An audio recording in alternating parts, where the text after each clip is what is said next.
Hello. Allow me to introduce myself. My name is Michael. I used to be the technician at Freddy's and was the one who contacted the owners of Fazbear's Fright after the place burned down. Trust me, the equipment you're using right now is much more stable and much less likely to catch fire. Probably. Anyways, the building that you're currently in is a Fazbear storage building. Basically, when a character was scrapped, it was sent here to be used for parts, assuming its parts were still usable. That's why all the animatronics we found in the building were partially dismantled.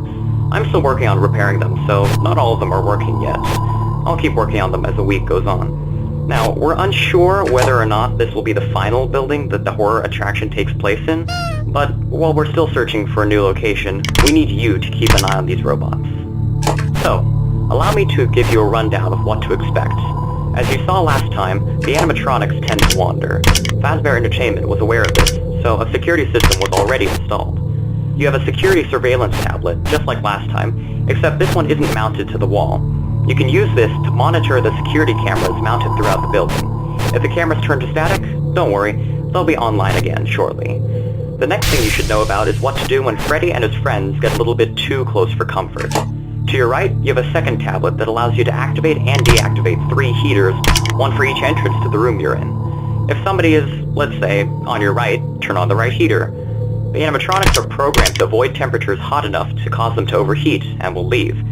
Once they leave, you can turn the heater off again. Simple enough. You're probably thinking to yourself, well, why can't I leave the heaters on the whole time? There's 2 reasons. 1, your room would become uncomfortably hot and your legs would start sticking to your chair. 2, Mangle. Mangle is that pink and white fox that you can see in the back room with the other characters.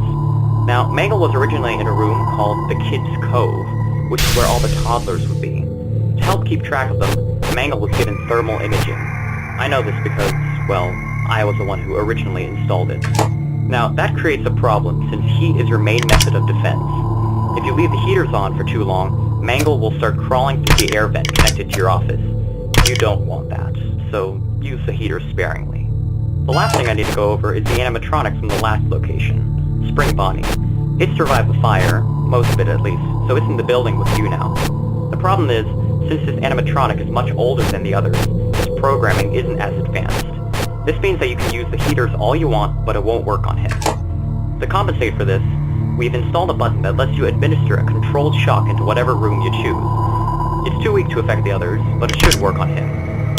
So, to recap, use the heaters if somebody comes near, don't use them long enough for Mangle to start moving, and shock Spring Bonnie to get him to stay away. I think that's everything. See you tomorrow.